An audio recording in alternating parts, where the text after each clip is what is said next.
Greetings fellow travelers on the winding roads of classic rock and the boundless plains of progressive sound. Today we delve into a corner of the Genesis discography that, while perhaps not the most sprawling epic, is undeniably one of the most distinct and frankly bizarre gems. Harold the Barrel, from their pivotal 1971 album, Nursery Cryme. Prepare yourselves for a journey into structural eccentricity and vocal acrobatics, all wrapped up in a narrative package of dark, humor and unsettling human tableau. Before we plunge into the peculiar world of Harold perched precariously in his window, a quick word. If you find this kind of deep dive into the mechanics and meaning of classic progressive rock compelling, please take a moment right now to subscribe to this channel and give this video a like. Your support helps bring more analyses like this to light, exploring the corners of the music we love. Nursery Cryme arrived at a crucial juncture for Genesis. Following the departure of founding guitarist Anthony Phillips and drummer John Mayhew, the band recruited Steve Hackett and Phil Collins, two musicians who would profoundly reshape their sound and trajectory. Trespass, their previous effort, had hinted at the band's burgeoning compositional complexity and lyrical depth, but it was Nursery Cryme where the classic Genesis lineup solidified, unleashing a more confident, dynamic, and often theatrical sound. The album showcased longer, more ambitious pieces like The Musical Box and The Fountain of Salmacis, songs that would become staples and define their early progressive identity. However, nestled amongst these epics is Harold the Barrel, a track that, in its relative brevity and almost frantic energy, offers a fascinating counterpoint while still embodying the album's adventurous spirit and fascination with quirky, often unsettling narratives. The immediate impact of Harold the Barrel lies in its sheer, breathless velocity and the rapid-fire delivery of Peter Gabriel's vocals. From the outset, the music sets a brisk, almost frantic pace, propelled by a driving rhythm section and urgent keyboard figures. And then Gabriel begins, a torrent of words tumbling out with startling speed and precision. This isn't the measured, dramatic enunciation found in The Musical Box or the atmospheric spoken word of other tracks. This is a controlled explosion of language designed to convey urgency, chaos, and perhaps the babbling absurdity of the scene being described. The speed itself becomes a musical element, a percussive force that drives the narrative forward with relentless momentum, leaving the listener slightly disoriented, struggling to keep pace with the unfolding events. It's a vocal performance unlike much else in the progressive rock landscape of the time, hinting at Gabriel's later willingness to push vocal boundaries. Beyond the vocal sprint, the most striking aspect of Harold the Barrel is its fundamentally unusual structure.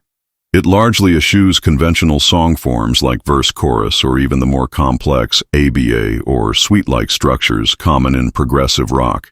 Instead, it unfolds more like a musical short story, moving through distinct, rapidly changing sections that reflect the progression of the narrative. There are shifts in tempo, mood, and instrumentation that feel less like recurring motifs and more like turning pages in a particularly frantic book. One moment is driven by a rock urgency, the next softens slightly for a narrative detail, only to pick up speed again as the crowd's reaction intensifies. This unpredictable episodic structure perfectly mirrors the absurdity and escalating tension of the story, preventing the listener from settling into a comfortable groove and constantly demanding attention to follow both the musical and lyrical threads. The narrative itself, though delivered at breakneck speed, is crucial to the song's character. It tells the tale of Harold, a seemingly ordinary man who has inexplicably decided to sit in his window and refuse all entreaties to come down. The story unfolds through the eyes of various observers: neighbors, the police, the mayor, and a growing, morbidly curious crowd.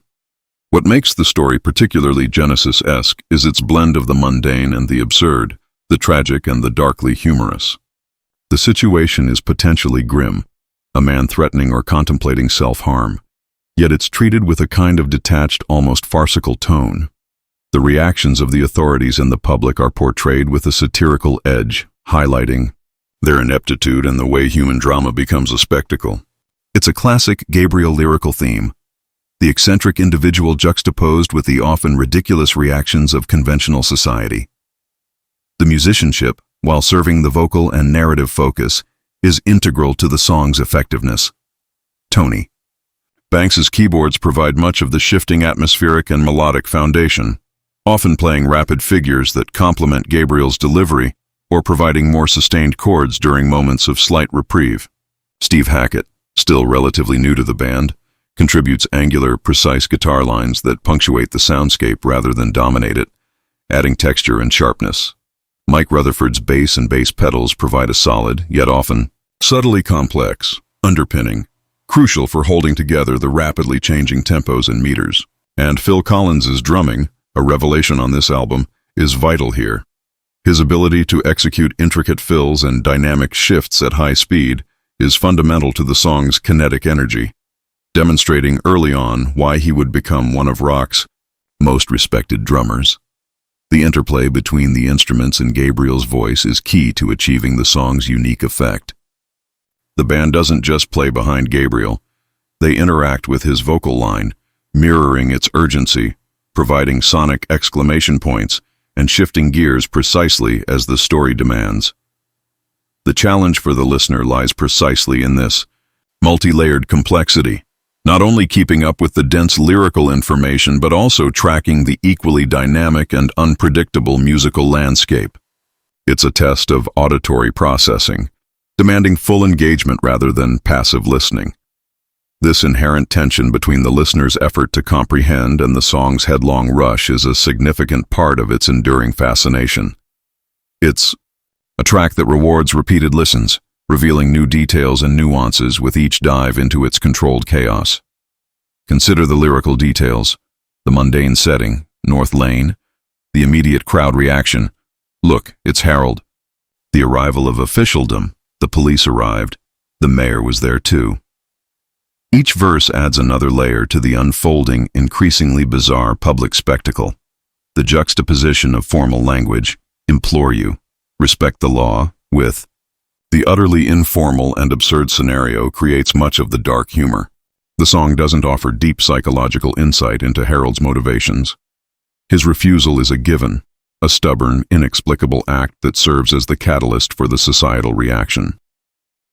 This focus on the reaction rather than the reason is another hallmark of Gabriel's observational, often satirical lyrical style during this period. It transforms a potential tragedy into a commentary on how communities respond to the unconventional, turning private distress into public theater. The suspension in Harold the Barrel comes from the lack of a clear resolution within the narrative structure presented by the song's length.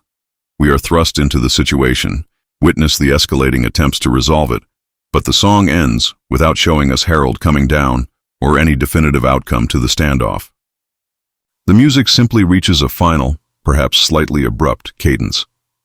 This lack of closure leaves the listener hanging, mirroring the unresolved tension of the scene itself. It's not a conventional story arc with a neat ending. It's more like a snapshot of a moment in time, a peculiar incident observed and recounted with frantic energy and detached wit. This deliberate avoidance of a tidy conclusion enhances the song's unsettling, almost voyeuristic quality, leaving the fate of poor Harold to the listener's imagination or grim assumption. This track also serves as a vital, albeit brief, demonstration of the new member's impact. Collins's drumming is precise and energetic, perfectly navigating the shifting rhythms. Hackett's contributions, though less flashy than they would become, add crucial textural elements, proving his value beyond lead. Guitar histrionics. The band sounds tighter and more confident than on Trespass, exploring a wider dynamic and emotional range, even within the confines of a 3-minute track.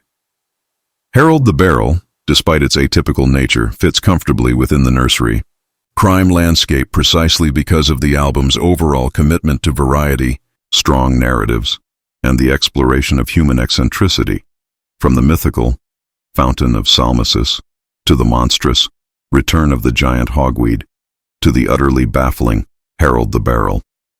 It's a record that revels in its own unique world-building, and Harold is a perfectly peculiar inhabitant of that world. Thinking back on the landscape of progressive rock in the early 1970s, Harold the Barrel stands out.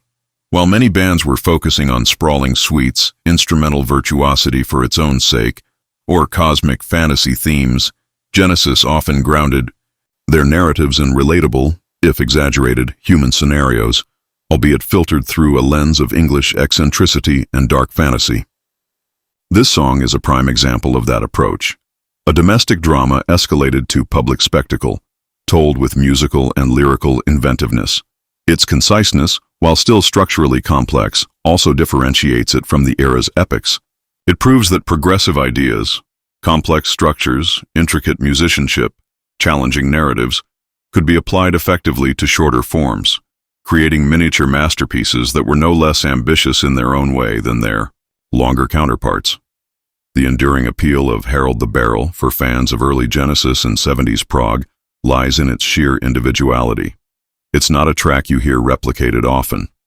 Its unique blend of furious vocal delivery, shifting musical sections, and darkly comedic narrative makes it instantly recognizable and endlessly intriguing.